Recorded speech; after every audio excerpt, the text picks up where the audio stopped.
That's fine. Still. Yeah. Maybe Can we do something with this? No. Let him set it up. Okay, This is fine. he's gonna set up on the stand. Saturday I'll find some maybe box or something. Or Some box. maybe we'll get something on Amazon to hold that. This is the way we're supposed to use. What do you think? Okay, yeah, you set it up. Here. Oh. Maybe we can adjust.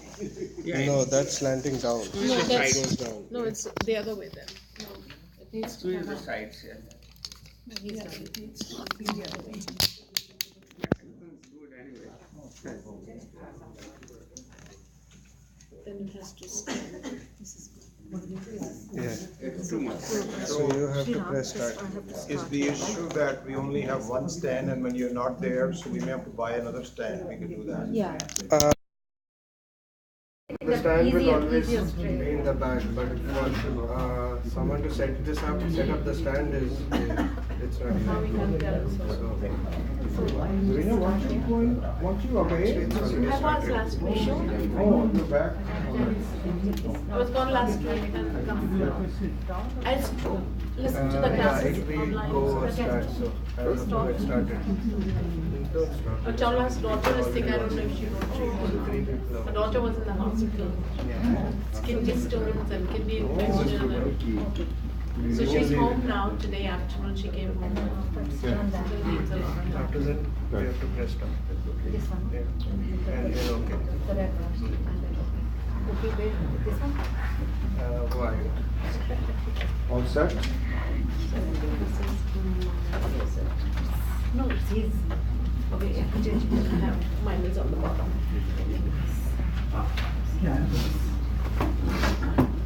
Om Sahana Vavatu Sahana Bhunaktu Sahaviryam Karavavahai Tejasvinavaditamastu ma vidvishavahai. Om Shanti Shanti Shanti. Namah Shri Shankarananda. Namah Shri Shankarananda. Gurupadam Pujanmane. Gurupadam Pujanmane. Savilasa Mahamoha. Savilasa Mahamoha. Graha Grasaika Karmane. Graha Grasaika Karmane. And verse number 7.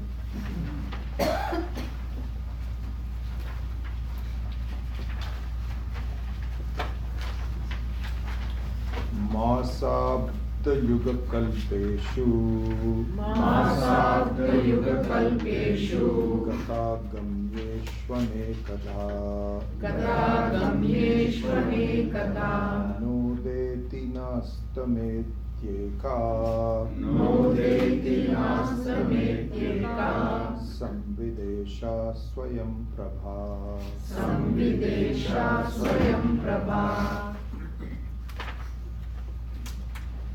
So a couple of things before we start. One is, as I had mentioned in the even in the ad for this class, an intelligent way of living, and I think I may have repeated that a couple of times, that what our attitude towards attending the class should be. It's kind of like the Vedanta, the Shastra, the teaching is like a mirror to yourself. That's exactly what it is. It's a mirror to yourself, and there's no other way to look at yourself. Like there's no other way to look at your face without a mirror. Similarly here also, there's no way to look at yourself without the mirror of the teaching. So one thing that we should try to remember, and so what we had said in that analogy of a mirror, and I remember Swami Dayanand had mentioned that a long time ago, is that when you first look for a mirror, you look for the mirror, not for yourself. you want to make sure that everything is proper. It hangs properly at the right place and all of those kinds of things. But then after a while, you don't look at the mirror, you look at yourself in the mirror. So the object, if you can call it an object, the vastu, is not the mirror. Initially it is, but not really. After a while, then you start to looking at your own reflection. So the reason I say that is because the effectiveness of the teaching will be when you see not something which is a concept in a book, which could be called paroksha jnanam. Paroksha jnanam is something which looks like an object. The book says this, Shastra says this, and that understanding also is important. It's not as though it doesn't mean anything. It means a lot. To understand what the verses are saying means a lot. But the eventual thing that you need to do is not the knowledge in the book, but to see that it is you. So for example, the samvit, the explanation of the samvit is initially to understand what the word means. That the samvit means that it's a non-changing thing, as we will discuss it today also. But then that paroksha jnanam should be converted into aparoksha jnanam, in the understanding that samvit is me, it is I. And to try to see that, you and I may not be able to see it, but the eventual goal should not be that this might be called as bookish knowledge. This is what we say, that this is just theory, and now we have to practice it. It's not quite like that. That can apply to cooking or to how to fix a car, how to be a car mechanic or something like this. But this is not the same thing here. What it is that you first have first you have paroksha jnanam about yourself. At that point you can say that I'm looking at the mirror. And then slowly you have to see aparoksha jnanam. So this is one of the things I wanted to point out to you. And I think that meditation, the nididhyasanam, is a good method to convert paroksha jnanam into aparoksha jnanam. And we will do that today itself, now that we have sort of completed a subsection.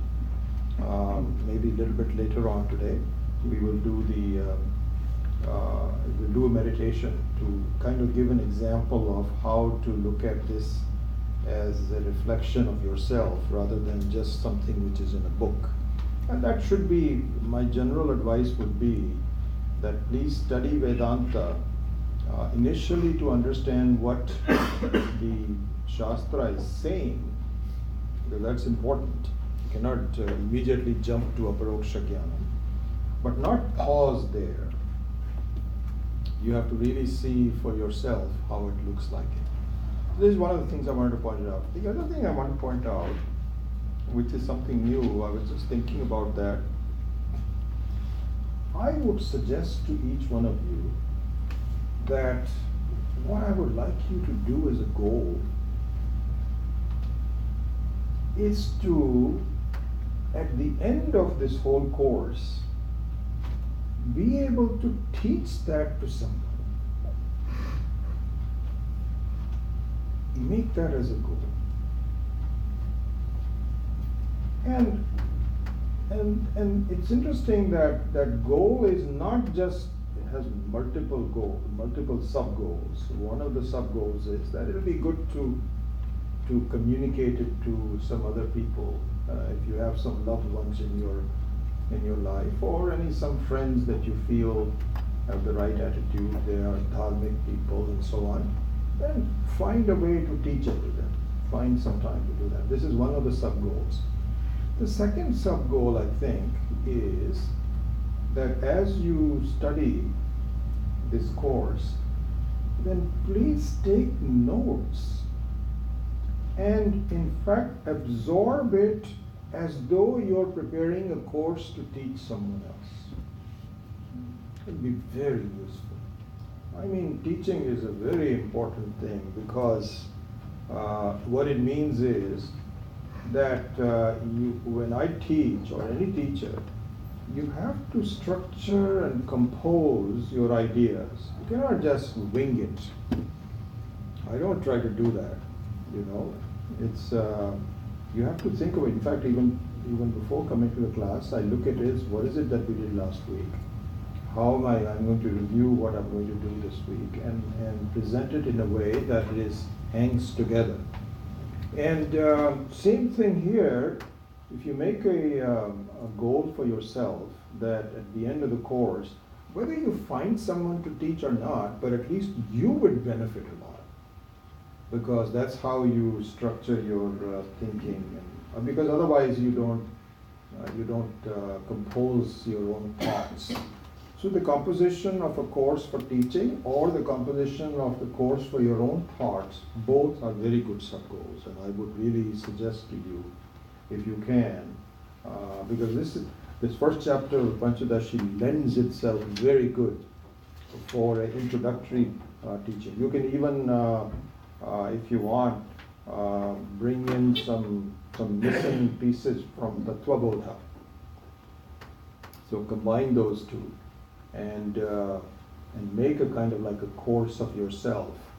One of our senior students is actually doing that. She has actually sent me some notes of her own, and then she retypes it. I mean, really, that's wonderful that she's doing that. She listens to it online, and anyway, that I just wanted to make as a suggestion. Okay. So, what we are doing,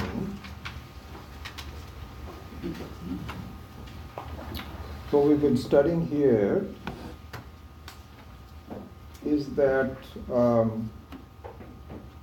if you look at, if you examine jnanam here refers to consciousness, and really are the same. So either you have, the only thing is that you may have a knowledge of something. Whenever this is how we use in our life, we say, I have knowledge. So somebody will say, what do you mean? Knowledge of what? We say, no, I just have knowledge. And that's not intelligible to anyone because the knowledge needs to have an object. What is it that you know? The fact of the matter is, really, that you don't need to have a knowledge of something. It is just you have knowledge. In fact, you don't have knowledge, you are knowledge. Knowledge here means consciousness. That is the samyut. You are knowledge. That I'm a conscious being. It's interesting. People will say that, one other thing, a couple of things to talk about there, is that, Vedanta and all of this, I have knowledge of Vedanta, I have knowledge of the self, whatever you can call it. But we are knowledge, we are the very consciousness. It's just that when we say I'm a conscious being, you say, because the fact that I'm a conscious being is not lost on anyone. There's nothing new. It's very interesting.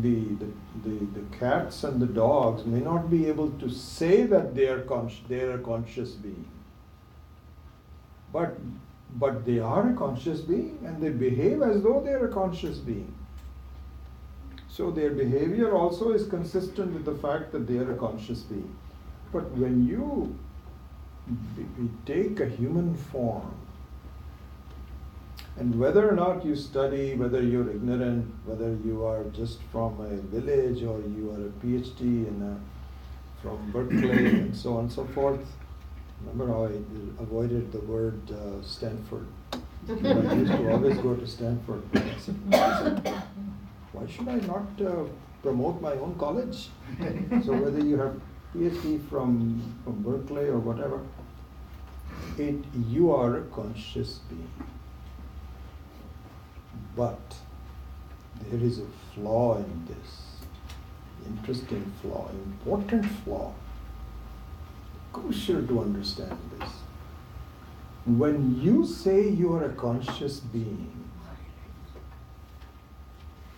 you surround yourself with unnecessary limitations.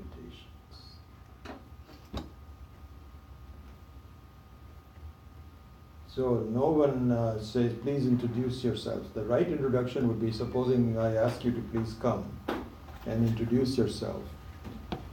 You know what the right introduction to yourself would be? I'm a conscious being. This is the truth. This is the truth. And what do you mean by this is the truth? The truth is something which doesn't come and go. Like for example, you can, these days you can even change your gender. So even the gender is not the truth. Certainly your name is not the truth, because that was like it happened to in our case also. For 4 or 5 days we never named our kid. And now we have named the children. So for 4 days, who were they? But now the name becomes synonymous with me. And then of course other thing is that we keep on, our bodies were about this big, then it became this big, then it became, and now it is huge. And then it will start, so there's changing. So any times which keeps on changing, which needs definition, that's not the truth. The truth is something which is you, inseparable from you. And as we will see more and more clearly, that consciousness, knowledge, samvit is true, the truth. So if I ask you to come here and introduce yourself and you say, I'm a conscious being, everybody else will say, yes. What else? But nobody has to ask you that. You yourself will say, I'm 5'7", and I am 56 years old, I was born in Kerala, this, that, or the other. You surround yourself with things. It's kind of like, if somebody says you are the space, it is the truth. It is the truth, because that can never be taken, that is your swarupa. So the technical words swarupa and swabhava, we've talked about in some of the other classes. So the swarupa is that if the space had consciousness, so this is what is called chidakasha. The Atma is actually chidakasha. So the akasha plus chit. So both satyam as well as jnanam. So the space is the truth. But if you were to say, I am the classroom space, then the classroom space is true but not true. It is both true and but not true. True because you are a space, not true because the walls that define you are changeable. And you become very vulnerable. Supposing the walls fall down, then you're no longer the room space. So it's not your truth. Truth is something which you never get separated from. And that can only be, so and just to complete it, the the roominess of the space is called swabhava. And the space itself is called swarupa. There are technical words used in Vedanta. So, a swarupa is one, which is the very truth about something, irrespective of any limitations. So this is where we say that if you say that I'm a conscious being, and then you keep quiet. In fact, consciousness cannot talk. So you have to take the speech of the gift that is given by Ishvara in the form of tongue to employ that and just say I'm a conscious being. Or you can just say I'm consciousness. I'm Samvit. So Swami Maheshanji makes a very interesting point here, which is worth noting, that, and I mean really this is Swami Vidyaranya's, it's just an explanation of Swami Vidyaranya's teaching. So Swami Maheshanji says, why is it that Vidyaranyaji has started the book with an explanation of jnanam? Important point, just to make a note of it. So we look at the second verse.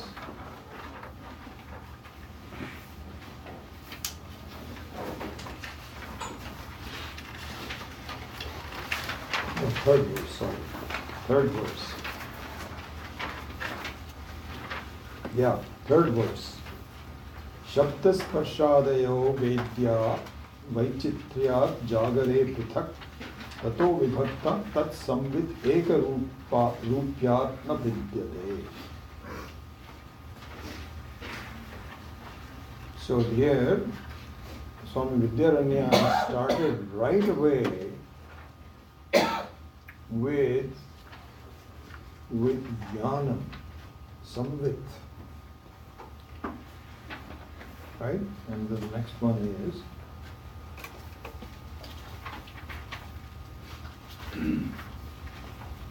so here when the prithak is used, when the differences are used, vaichitriyat, vedyaha, so there the implied word is jnana,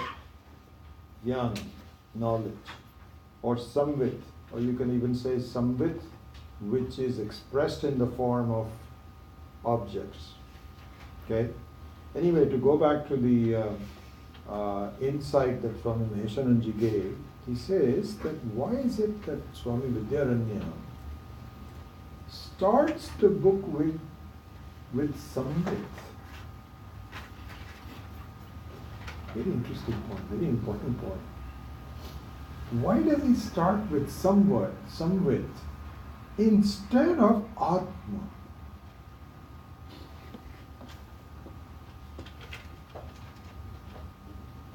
Why does he say that? And so then he points it out in, I think it is one of the commentaries on verse number 6 or 7 or somewhere, I forget where. He says the reason is that when you say Jivatma,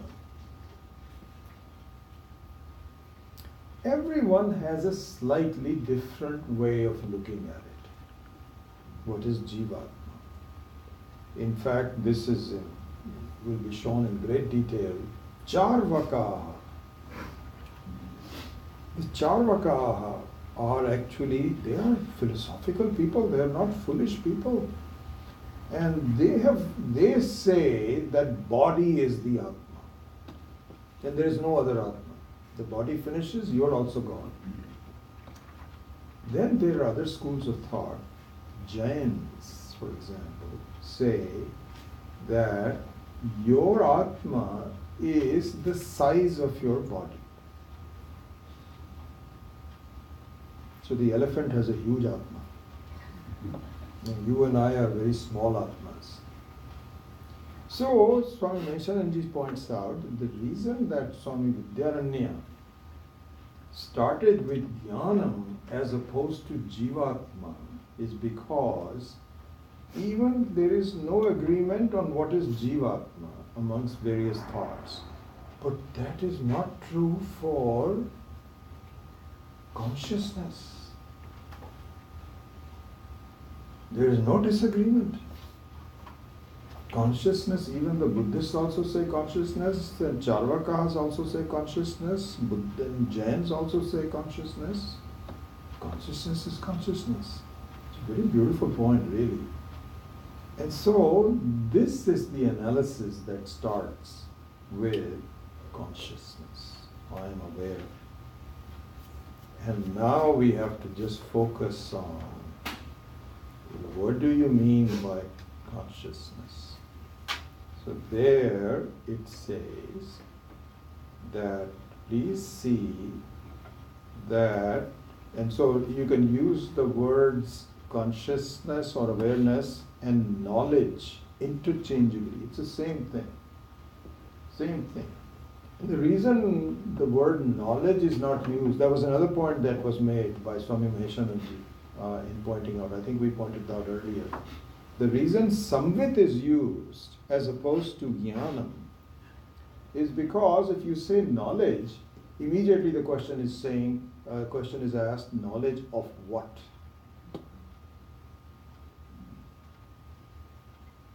And you can even say conscious of what? But when you use the word consciousness, that means it is the very essence of conscious, something conscious. So samvit is a very beautiful word because you don't need a object for it. It is neither transitive nor intransitive verb. It is just by itself. Samvit. So in analyzing, that's why the analysis of jnanam or consciousness, now we can use it interchangeably, is a very fine way to begin the whole treatise, which is an introduction to the whole life. So there it is pointed out that, really speaking, it may not be acceptable in the beginning because our mind says, "What? I can't believe this. That's true." The fact is, you might as well give the facts, and for you to, because the fact is given by Shruti, which is an authoritative voice. It says, please follow it. It doesn't matter whether you get it or not. You will get it sooner or later, but exactly this is the thing. So our life consists of consciousness of things and consciousness. And they're not two things. Either just consciousness of things or no thing, just consciousness. And in the deep sleep you can see that there is just pure consciousness of nothing.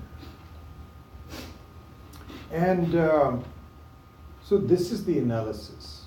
So in this analysis, it is pointed out that the thing, so really speaking, just to clarify what I started to say, and this is the subject of more advanced books like the Mandukya. It's a more advanced book, but in this one, I'll just mention it. The fact of the matter is that things are not separate from you. Nothing is separate from you. It's like saying that the room space is not separate from space. It may be separate from another room space, but it is not separate from, it is not accurate to say that there is a huge difference between a room space and space. And one is really the other. And the other one is not that. This is the funny mathematics. A is equal to B. A is equal to B, but B is not equal to A. Anyway, so there is no, in our life we have to see that really everything that I cognize from morning to evening, from day one of our lives to the end of the life, it is nothing but knowledge of things. And so the things that I see are contained within the knowledge. They are not separate from the knowledge. Just like a room space is not separate from space, it is just a subdivision, a sort of like a subdivision of space, and assume without changing the space, it makes it into a subdivision. And really speaking, the same thing is true for our experiences in life. My knowledge remains the same. My consciousness is not disturbed. Even though I am conscious of things. But the consciousness of things, when it is seen to be separate from the consciousness of myself as an individual, creates a division. Creates a division. Very much like if a room space is confused about the totality of its satyam, that I am the total space. Supposing it doesn't understand. You ask this room space, hey, do you know you're the total space? He says, what are you talking about? And this is really the grossness of our thinking. I tell you, this is the truth. Exactly what we are. When we say you are pure consciousness, which is all over the world, we say, what? Get real. What are you talking about? This is me right here at this point. So similarly, when you tell a room space that, hey, you're the total space, he says, that's highfalutin philosophy. Don't give me all of those things. I am just this. If you have that kind of a room space, then you look upon other room spaces as being separate from you. The whole vision is completely different. This is exactly what our life is all about. We look upon ourselves as a particular room space, and now we are in constant conflict with everything else. We are vulnerable. We feel that the walls will cave one day. I want something stronger. And then, but it goes at the end of the life. And in the meantime, you have jealousies about other room spaces, and so on. So, this is the analysis that is starting. It says, please see that you are Vaidyaha. Number 3. So you have different Shabda Sparshadayaha, Vedya, sorry, not Vaidyaha, Vedyaha, Vaichitrya Jagare Prithak. That it starts with the Jagrata Avastha, that see that all the things are, and yes, there is a certain relative truth to it, that what you hear is different from what you touch, is different from what you smell. Those are all touch knowledge, sound knowledge, smell knowledge. They are all knowledge. Different kind of consciousness. There is smell consciousness. There is touch consciousness.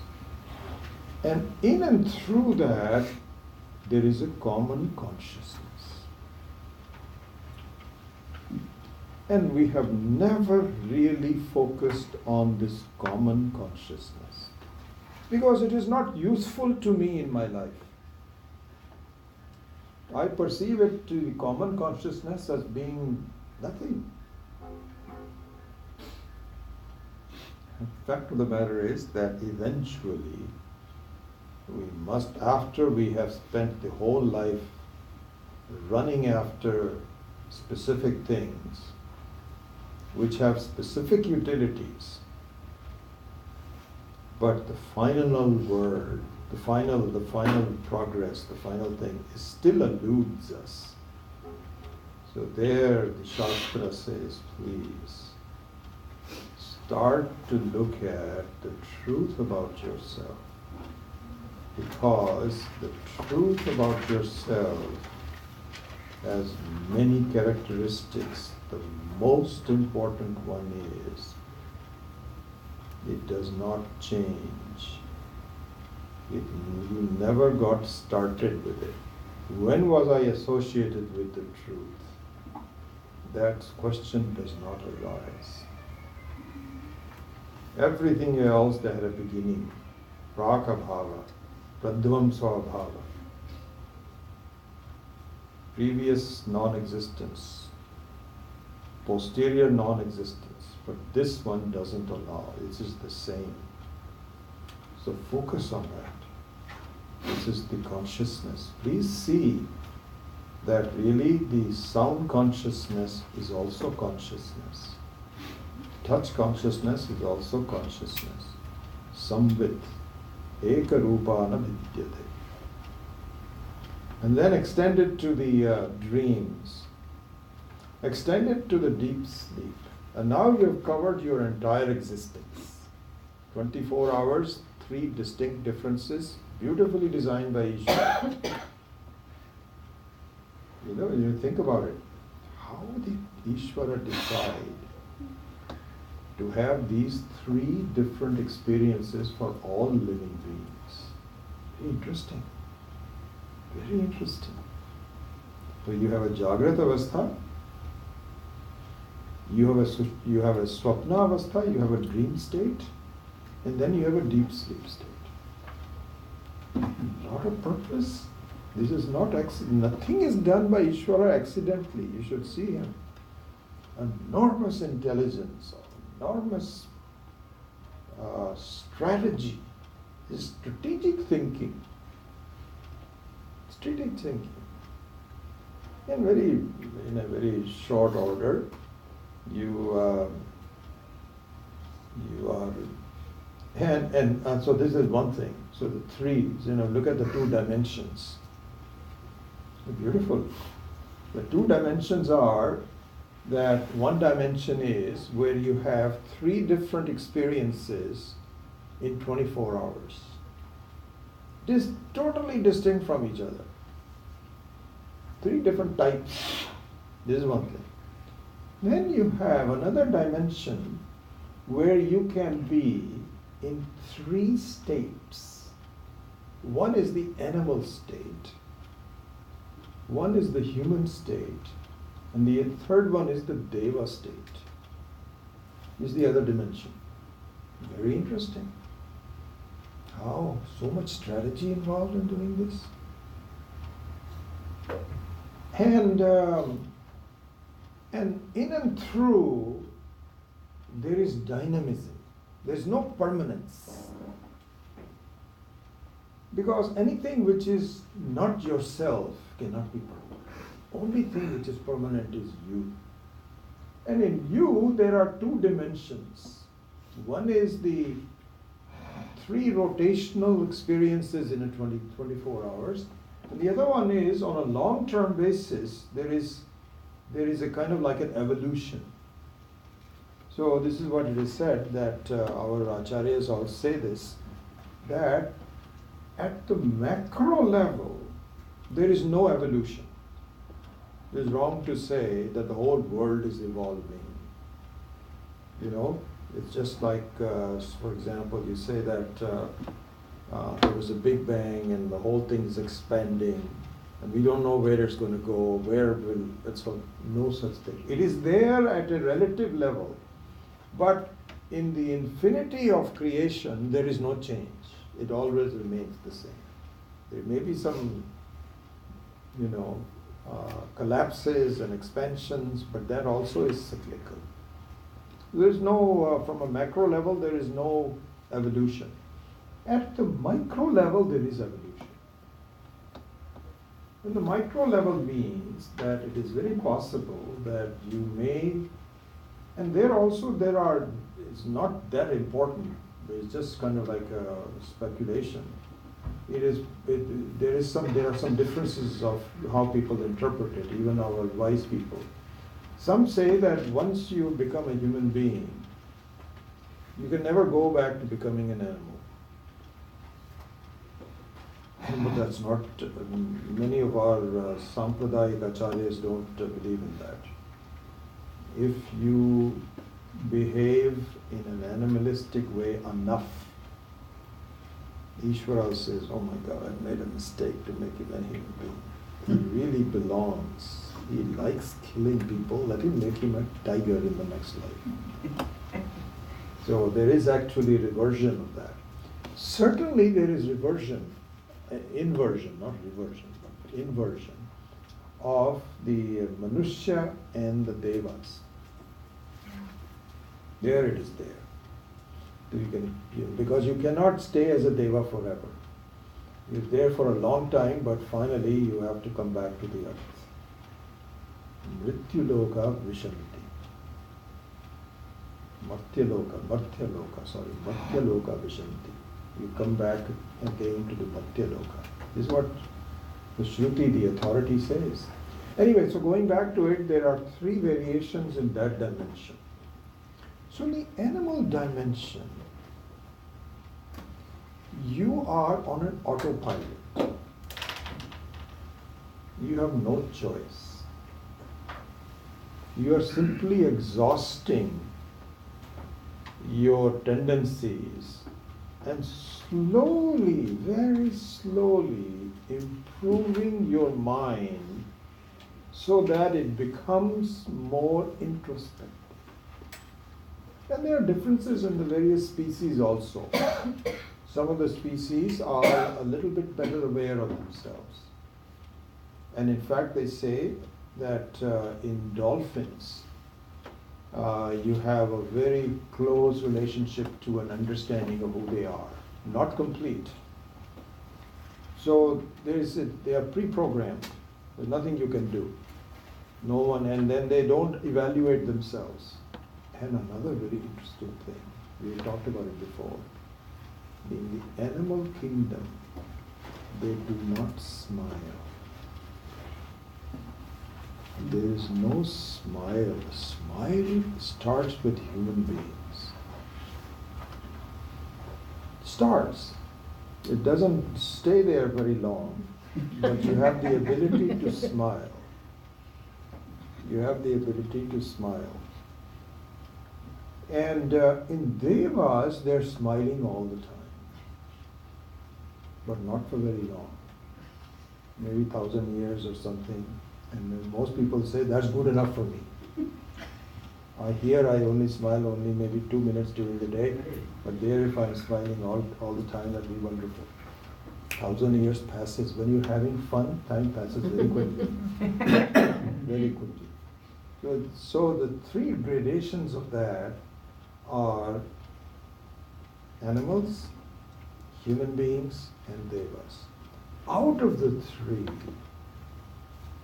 the human beings have the only ability to cross over from limitations to non-limitations. Devas also very difficult to do. They are having so much fun, they do not study. They do not study. But some of the devas, through their efforts, have become free. Generally speaking, not. The only people who are, and the animals cannot. They are just, food and procreation and so on. But human beings are the only possibility.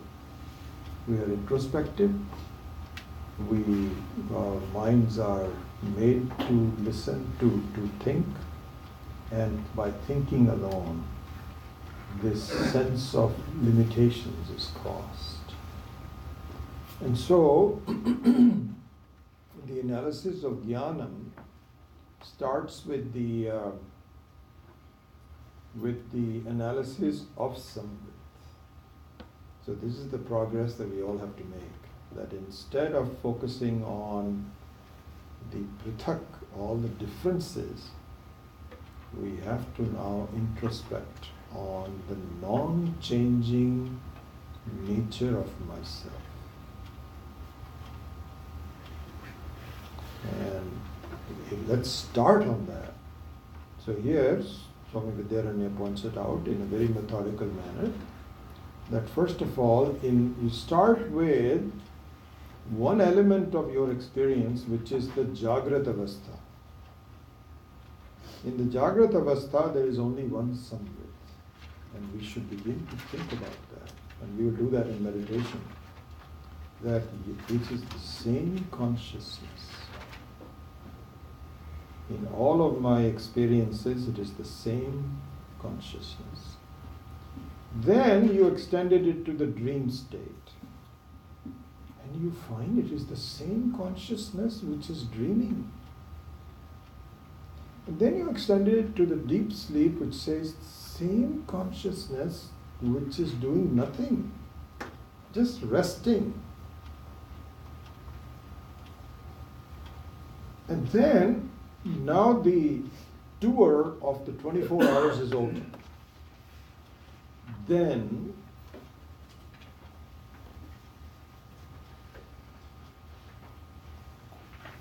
comes Dinantare in verse number 6. He says, Sahabodhaha Vishayat Bhinnaha. So he now uses the word Bodhaha. Bodhaha is also the same as Jnanam, same as Samvit. So Bodhaha, he says, Saha Bodhaha Vishayat Bhinnaha Na Bodhat Swapna Bodhavat Evam Sthana Trayepi Eka Samvit Tadvat Dinantare.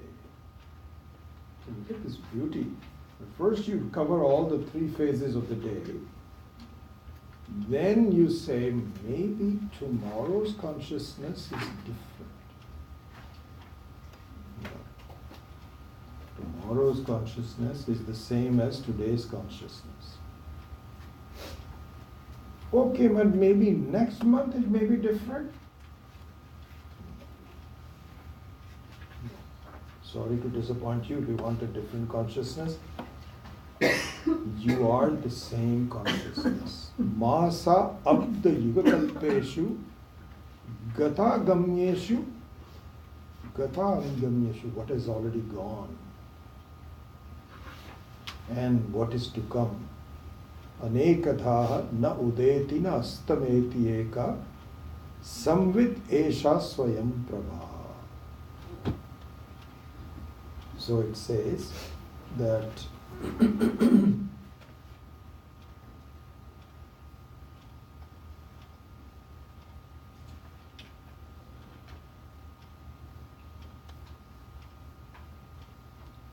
so here it's interesting. Now we should look into one other thing.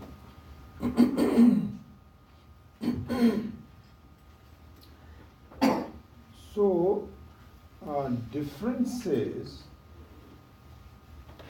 are one of three kinds. One is a difference based on time.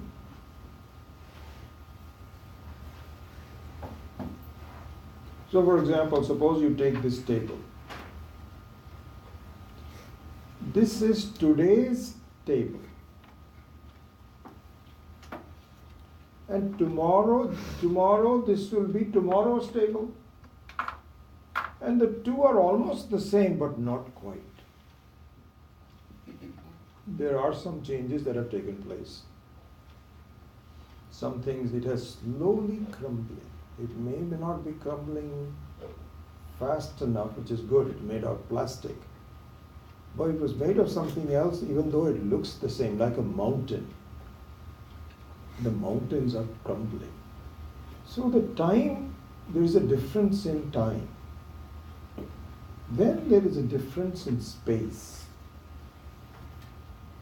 So the definition is that a car sitting here is in this parking lot. The same car in another parking lot, the car may remain the same, but the definition of where it is changes. So that's the second difference, which is time difference. And the third difference of the separation is that the table is not the floor.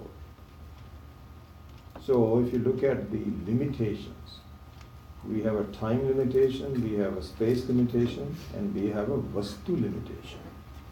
Another vastu can limit it. Okay? Now, we have already crossed over the time limitation for samvit. Crossed it out, not crossed over, crossed it out. There is no difference in samvit in time. Because we've already established it. All the three states have been covered. Then dinantare, another day, it's the same consciousness. Then perhaps next month, no. You can say that you cannot say that I had a young consciousness and an old consciousness. It's the same consciousness. It's interesting, you know, if you look at getting old like I am, I don't feel any difference. This is the same consciousness. But when I look at my body, I say, oh my God, look at that. It's just dissipating. Body is different. And it's very possible that my memory may also be, which is definitely going slowly.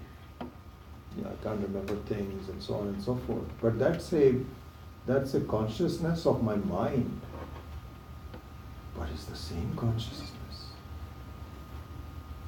And if it is not the same consciousness, the life will not function. Because, you know, a young person is different from an old person. I'd say, I have no idea who I was. It's not true. I may not remember. But it's very funny that some of the things you remember in a very young age. Very young age. I remember things when I was like 2 or 3 years old. Some of the yesterday's things I don't remember. But the old things you can still remember. Same consciousness. Same consciousness. So the time-wise, the consciousness is the same. Then, it's very possible that the consciousness that I have, it may be different from the consciousness that you have.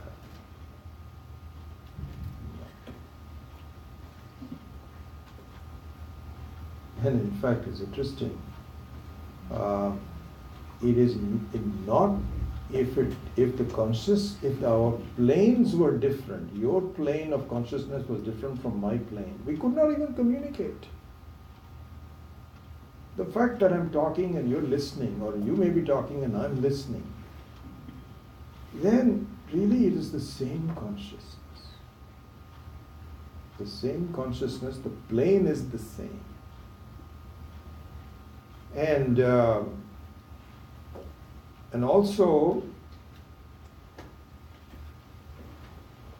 so Swami Maheshananji points out this word Esha. Esha means this. It means Pratyaksha Siddha. On page 21 he makes a point. Pratyaksha Siddha. Pratyaksha Siddha means that when I'm talking to you, you understand? Yes. That's the consciousness. You're also conscious. I'm also conscious. The same consciousness. If it was different, we could not communicate. You'll say, what are you? Who are you? What are you talking about? You couldn't even hear the words. And it's interesting, supposing we were to suddenly transform ourselves into the devas, they will also have the same consciousness. They'll say, I'm Indra. What are you doing in here? You're not supposed to be here. Like it happened to Trishanku. There's a famous story that there was this student was the student of a teacher. I won't do meditation, I'm just talking too much. Anyway, so he was telling his teacher that, I would love to go to heaven. So the teacher said, no, you cannot get there. It's not for you. You just stay here. He says, no sir, please, I've been studying with you all your life. You have lots of special powers. Can't you just send me to heaven? He says, I don't think so. He says, no, please. He kept on insisting. Finally, he sent him somehow some of his powers, and he sent him to heaven. And then there was a Dwarapala. There was a doorman. He says, who are you? Because he had never seen a human being with a body, because the devas don't have a body. So he says, what is this? Who are you? He says, I am Trishanku. I've been sent by this Mahaswami to here. So he says, what are you doing here? You're not supposed to be here. He says, no, I'm supposed to. Once he has sent me, I'm here. So he said, no, you cannot go. So the poor guy came all the way back to his teacher. He says, you sir, you promised me, you sent me, and those guys will not admit me. So he says, okay, you know what? I have so much extra power. He created a Swarga Loka just for him. He was neither in the Swarga Loka and neither in the Manushya Loka. He was somewhere in between at his own, he could see trees and have fun and so on and so forth. So the Swarga Loka, you cannot be there because in Swarga Loka they are just not born. They suddenly appear without a body. But when they say, I'm enjoying, it is the same consciousness. Same consciousness for everything. So now we have crossed over two limitations. Space limitation and time limitation. The third one also means, this is an important thing to see, there is no Vastu limitation. Vastu limitation means, supposing you have a table, then the floor limits the table and the table limits the floor. It's called Vastu limitation. But nothing limits the consciousness. Because all the experiences in the form of consciousness is consciousness. So you have, when I see this table, I have consciousness, table consciousness. It's not limiting consciousness.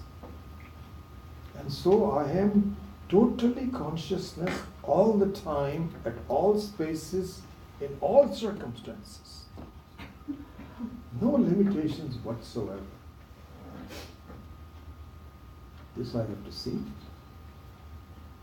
And if I don't see it, that's because I'm so tied to specific. It's like a room space. I'm so tied to just being a room space. I am unwilling to give up my room spaceness, to embrace spaceness. Unwilling to do that. Afraid. What will happen to me? I'll disappear. So, anyway, now there is another important thing to see, which is given by the word Swayam Prabha in verse number 7, the very last word. So, na udeti, na ut-eti, it doesn't come up like a sun. It's called ut-eti. Eti is from the verb is e. Eti means it goes. Ut eti means it comes up. Na astameti, it doesn't go down. So from a standpoint of the human being, the sun can come up or come down. But that is not the vastu of the sun. It never goes down or up, it always is. From a standpoint of an earth, you can say it goes up and down, there's no change. So similarly here also, from the standpoint of a human being or something, you can say that there is some limitations to samvit, but the samvit by itself, like a sun, na udeti na astameti. Then the word swayam prabha, samvit esha swayam prabha, swayam prabha. It's interesting. In the year 2008, I was teaching this class, Panchadasi chapter 1, and one of our students was Satyam Chidambaram. Many of you may remember him. And I still remember this. He called me a couple of days after this. He says, Vijay, I really understand after this. I just remember this word Swayam Prabha. He says, thank you, you've really done something I can now get it. So much so that when his first child was born, he named her Swayam Prabha. His daughter is, I forget, and she must be what? At least 9, I guess. 8 to 9, yeah. Yeah, something like that. And I still talk, exchange some emails from her. Her name is Swayam Prabha. It's also from the teaching of this. Swayam Prabha. So here, if you look at, one question is that the various things that I see, I cognize, the samvit cognizes. So the samvit is the cognizer and the table is the cognized. And this is how we establish the validity of a table. Because you say there was a table and who said that? I said it, I saw it. That's why there is a table. The question is, who validates samvit? Who has seen samvit? Because if nobody has seen samvit, then you cannot say samvit exists. And if this is a conundrum, and if samvit is seen by someone, then it becomes an object to that person. And objects come and go. They are not permanent. So now we have a conundrum. That it's kind of like Swami Maharaj made a beautiful point. He says, the sun illuminates everything, sends out its rays to everyone. So that's what illuminates. So the sun actually is beautiful. What a creation of Ishvara, really. How the light travels. It's so interesting. You look at the rays of the sun, and they are right here, illuminating. And as soon as the sun sets, they all go back to the sun, get reabsorbed in it. Amazing. Anyway, so the rays of the sun illuminate everything. We know that. So, is it that the rays of the sun, so the question is, who illuminates the sun? So someone can say, well, let the rays of the sun illuminate the sun. Doesn't make any sense. Because the rays of the sun are born out of the sun. And how can they just illuminate itself? In fact, the seer seen cannot exist in the same thing. They are opposite. It's like saying black and white do not They are opposite to each other. So, in this manner, we cannot say that the rays of the sun, the object knowledge, can objectify Samvit. Now we have a huge problem that you cannot objectify the Swayam, the Samvit, and you cannot not objectify it, because unless you say that I have seen it, you cannot establish its validity. So this is a very important topic which is covered in many of the Upanishads. Not huge, especially in the Keno Upanishad. So there it says, it is neither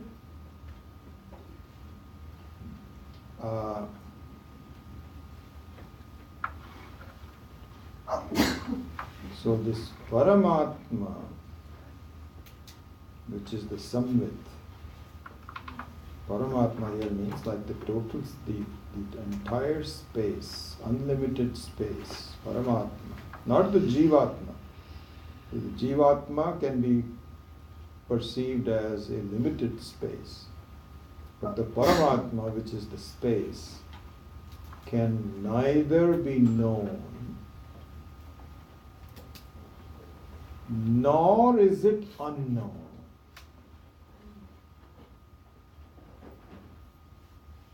In Keno Upanishad, this is a huge topic if you ever study this. And I remember when we were first studying it, it didn't quite understand it. So there the teacher says that if you say that you have known Brahman, then you have not known Brahman. And if you say you don't know Brahman, then also you don't know Brahman. Now the student says, oh my God, so what am I supposed to do? So he says, think over this. This is the topic. So at the end, the student comes back to the teacher and he says, sir, I get it now. It's not as though I know Brahman, but it's not as though I don't know Brahman. The teacher says, shabash, good boy, good boy, good. Now you understood. This is the thing. So here, this is called Swayam Prabha. Means that it is self-existing and self-effulgent. And the self-effulgence can be verified by all the arguments that we went through before. When does it disappear? Any experience says the Samvit is there. Tomorrow it will be there. Different people it is there. In the past it is there. In the future it will be there. In fact, you cannot establish anything without Samvit. You cannot extinguish it. You cannot make it disappear. Because how will you make it disappear? He says, yes, I saw Samvit disappear. So who are you? Oh, I'm Samvit.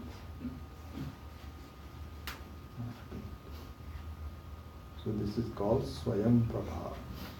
So just like the sun also doesn't need its rays to illuminate it, it illuminates, it is already illuminating.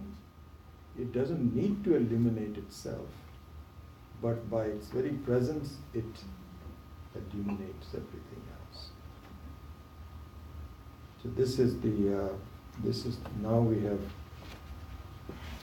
pretty much finished this section of 3 to 7, which talks about the Samvit. Let's do a small meditation, and then we'll go forward next class. So here, I think many of the students who have taken other classes will be familiar with it. So what we do in this meditation is first of all do some preparation for it. You can leave the light on if it's okay. Just stay. And so in the Vedantic meditation called Nididhyasana, so there are two aspects to that. The one aspect is just a small few steps for preparation. And then the other step is the actual meditation. So it's very possible that we may not be able to do the actual meditation. We can do that next time. There's 20 minutes left. Let's see how it goes. I'll open my eyes and look at the time from time to time so that I don't have people saying, what the heck, you guys are, it is 9:30 and you are immersed in meditation. You have not paid for the room. Then you knock on the door. So I don't want that to happen. So in the steps for the meditation, we do 4 or 5 different steps. The first one is called asanam. So in asanam, which is a posture, since you're all sitting on the chair, and this is, by the way, there's nothing absolute about these steps. You can vary it from here to there. It's just so that you can prepare your own mind. So in the posture, the 2 things to take care of are that if you are not comfortable in sitting, then it will disturb you during the meditation. So be comfortable in this, and it should be done in a sitting posture, not in lying down or standing. The second thing is that even though you are comfortable, you should not be slouching.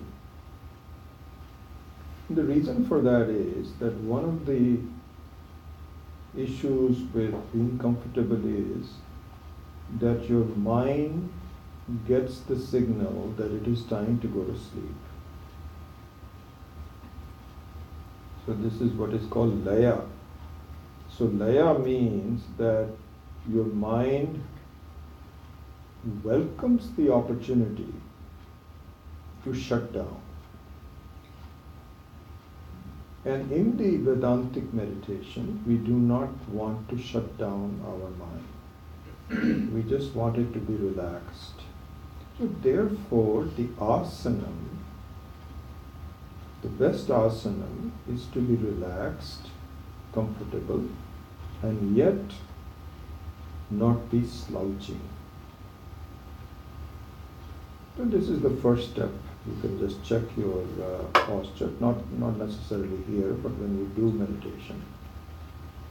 And incidentally, before we go forward, it is nice to do meditation at a relatively fixed time during the day, in the morning, if possible, in a quiet area of the house, where the noises are minimal. They may be there, but not with the TV on and the radio on and so on, just in a quiet environment. And if your family is there and your living quarters are crowded, then it is recommended you just get up a few minutes earlier when others have not gotten up and just do meditation. This is the first step. Then the second step is to be aware of the one sense organ which is present throughout your body, which is the sense of touch. Be aware of your sense of touch. You can see the touch of your feet on the ground. You can see and you can feel rather. You can feel your thighs touching the chair. You can feel perhaps your hands touching the table.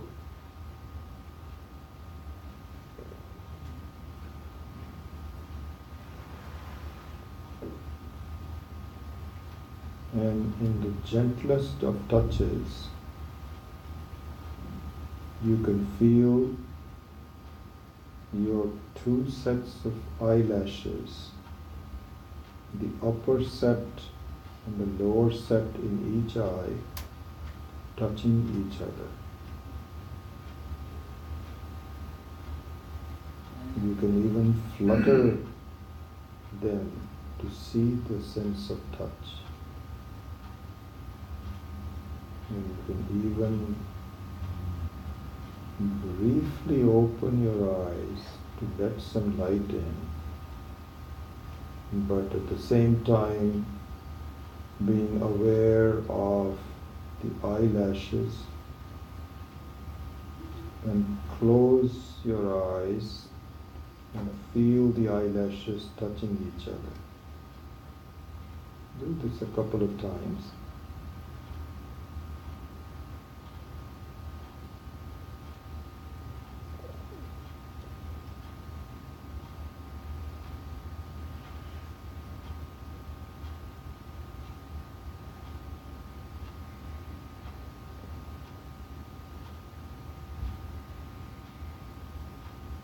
As you go through these steps, you find that the mind is starting to get naturally absorbed.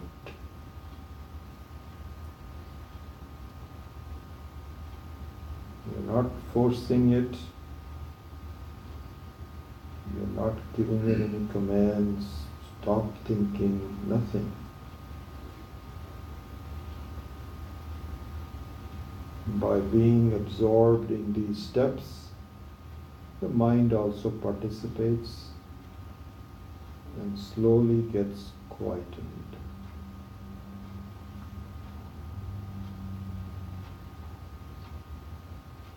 The next step is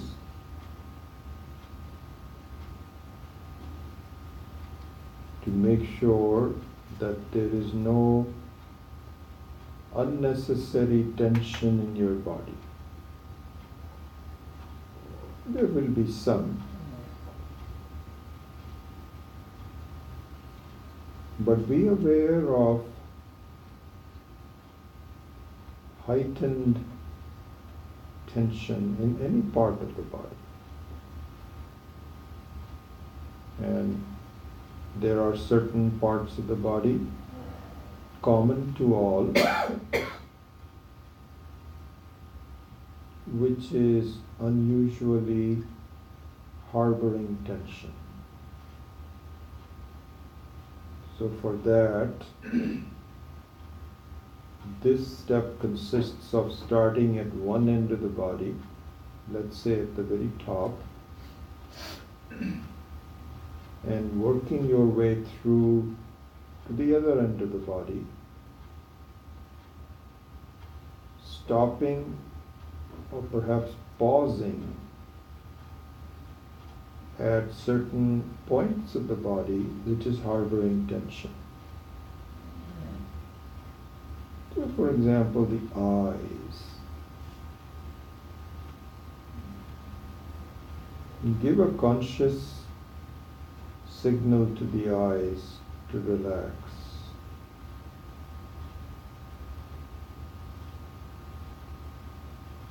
Temples.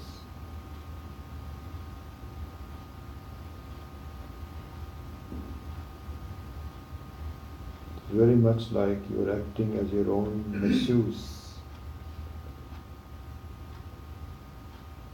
paying attention, just paying attention and being supportive.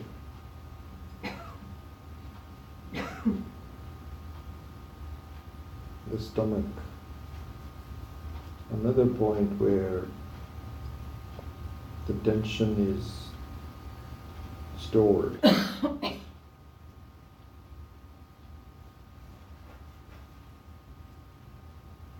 Again, this is not an ideal thing. You just want to make sure that there is no interference to you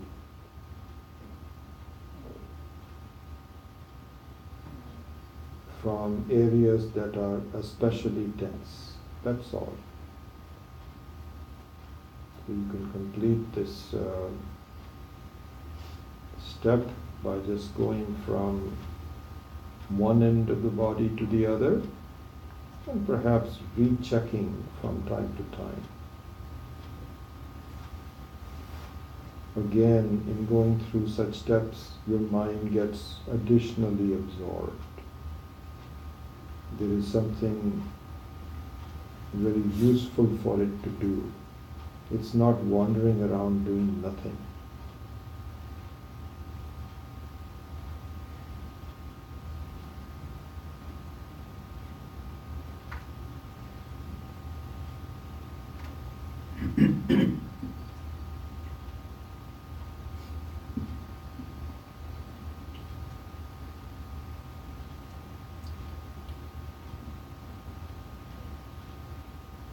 There are some other steps that we can take, namely observing the breath, doing japa, and so on. But we can do that later. But just a couple of minutes of transferring over to the actual meditation. This was just the preparation for meditation. An absorbed mind is almost a necessity for the actual meditation.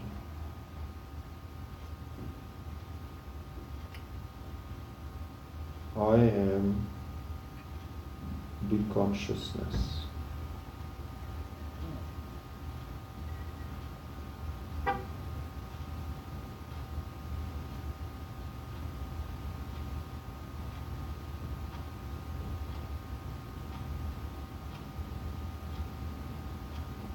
I may be conscious of my body.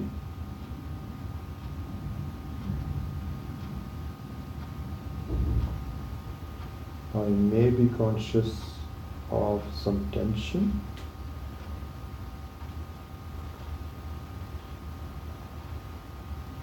I may be conscious of the sense of touch.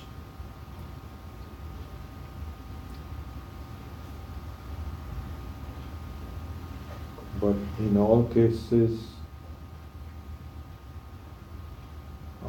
the consciousness, does not change.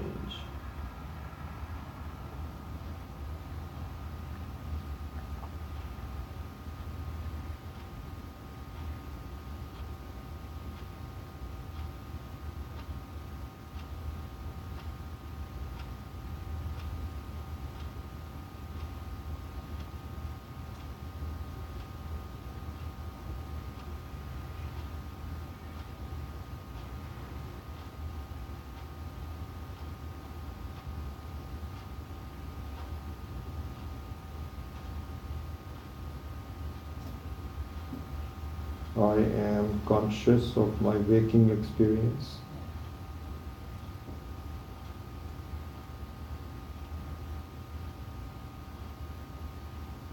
Conscious of the combination of sounds,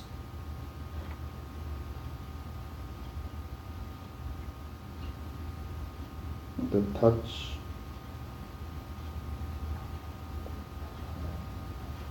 my thoughts. In all cases, I am just conscious.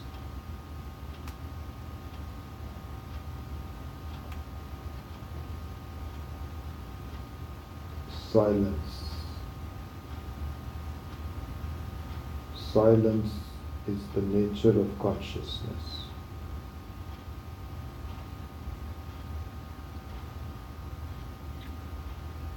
Formlessness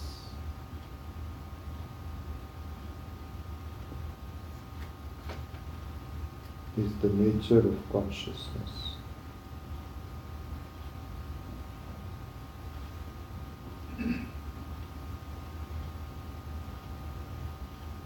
This consciousness is not born.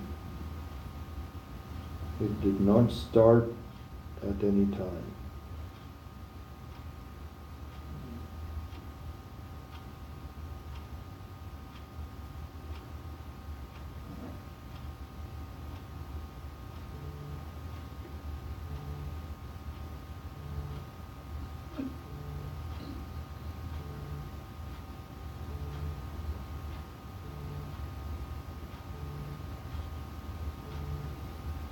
Om Shanti Shanti Shanti.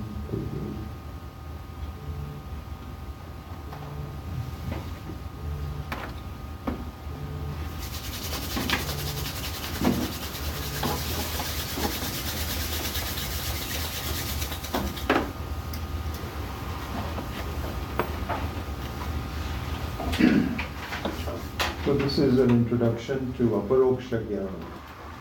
So you can see the Samvit not as something which is in the book, it is you. You'll be able to see that. So this is the start. So we'll continue in times to come. Om Asato Ma Satgamaya Tamaso Ma Jyotirgamaya Mrityorma Amritam Gamaya. Om Purnamadah Purnamidam Purnat Purnamudachyate Purnasya Purnamadaya Purnamevavashishyate. Om Shanti Shanti Shanti. Hari Om Shri Gurubhyo Namah. Hari Om.